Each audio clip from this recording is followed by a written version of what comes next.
বিসমিল্লাহির রহমানির রহিম। প্রিয় দেশবাসী, আসসালামু আলাইকুম। অসভ্যতার একটা সীমা থাকে, গুন্ডামি সন্ত্রাসীর একটা সীমা থাকে, এরা সীমা ছাড়িয়ে গেছে। কাজে এখন আমাদের সকল নেতাকর্মী সবাইকে রুখে দাঁড়াতে হবে। 2024 সালের 7 জুলাই থেকে ছাত্ররা আন্দোলন শুরু করে কোটা কিন্তু ছিল না, আমি বাতিল করে দিয়েছিলাম। অথচ সেই কোটা আন্দোলন আবার তারা শুরু করে, তাদের সাথে আলোচনা হয়, তাদের সব দাবি মেনে নেওয়া হয়। কিন্তু দুর্ভাগ্যের বিষয় যে একটা জিনিস আমি দেশবাসীকে বলবো একটু লক্ষ্য করতে, 7 জুলাই থেকে 14 জুলাই পর্যন্ত যখন ছাত্রছাত্রীরা আন্দোলন করে, সেই সময় তো আওয়ামী লীগ সরকার তাদের বিরুদ্ধে কোনো রকম ব্যবস্থা করেনি। তখন কি কেউ টিয়ার গ্যাসের শেল মেরেছিল, সাউন্ড গ্রেনেড মেরেছিল, লাঠিপেটা করেছিল? কিচ্ছু করেনি। তারাও আন্দোলন করছিল, পুলিশও তাদের পাহারা দিচ্ছিল, আমরাও তাদের সহযোগিতা করছিলাম।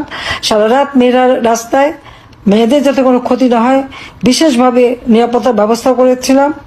কিন্তু 15 জুলাই থেকে তারা যে হত্যাকাণ্ড শুরু করলো, পিটিয়ে পিটিয়ে পুলিশ হত্যা করা, পুলিশ বাড়িতে আগুন দেওয়া, লাশ ঝুলিয়ে রাখা, আওয়ামী লীগ এবং পুলিশের লাশ ঝুলিয়ে রাখা, এবং সে কি বিভৎসভাবে এই সমস্ত হত্যাকাণ্ডগুলি ঘটিয়েছে। একবার চিন্তা করে দেখুন তো, একবার ছবিগুলিতে তাকান তো, এটা কাদের কাজ? সম্পূর্ণ জঙ্গিদের কাজ শুরু করে দেয় তারা। মেট্রো রেলে আগুন, এক্সপ্রেসওয়েতে আগুন, ফ্লাইওভারে আগুন, হানি ফ্লাইওভারে আগুন, এবং একটার পর একটা বিভিন্ন প্রতিষ্ঠানে অগ্নিসংযোগ করা, চাপাতি, চাইনিজ কুড়াল, লাঠিসোঁটা, এইগুলি নিয়ে সব জায়গায় মব জাস্টিসের নামে ইউনূসের যে জঙ্গি বাহিনী, এই জঙ্গি বাহিনী সমানে তাণ্ডব চালাতে থাকে। চিফ জাস্টিস থেকে শুরু করে নির্বাচন কমিশন, মানবাধিকার কমিশন, পাবলিক সার্ভিস কমিশন, কেউই তো রেহাই পায়নি। সমস্ত জায়গায় এই সন্ত্রাসী গুন্ডামি এবং অস্ত্রধারীদের কি মব জাস্টিস। এখানে মব জাস্টিস কোথায়? ছাত্র নামধারী কিছু ইউনূসের সমন্বয়ক এবং ইউনূসের জঙ্গি বাহিনী, তারাই এই তাণ্ডব চালিয়ে রীতিমতো গণহত্যা করে।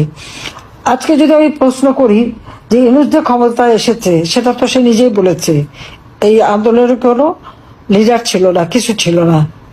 মেটিকুলাস ডিজাইনের মাধ্যমে মাস্টার মাইন্ডরা আন্দোলন সংগঠিত করা, কোনো নেতা ছিল না। হ্যাঁ, এটা বাস্তবতা, আমরা দেখেছি তো। ছাত্র আন্দোলন করছে, তাদের নেতাটা কি? সেই নেতা তো খুঁজে পাওয়া যায়নি। নেতা পাওয়া গেল ডক্টর ইউনূসকে, যেটা সে নিজেই স্বীকার করলো সেপ্টেম্বর মাসে আমেরিকায় বিল ক্লিন্টন ফাউন্ডেশনের একটা অনুষ্ঠানে বলেই ফেললো যে ইনি এই ষড়যন্ত্রটা সে নিজে করেছে, তার মেটিকুলাসলি ডিজাইনড এবং মাস্টার মাইন্ডার, এবং মাস্টার মাইন্ডকে সেখানে ডেকে পরিচয় করে দিলেই মানুষের কাছে স্পষ্ট হলো যে এটা ইউনূস তার ক্ষমতার লোভে এই কাণ্ডটা ঘটেছে। কিন্তু আসল কাহিনী বের হলো এখন। আজকে আমার সেন্ট মার্টিন দ্বীপ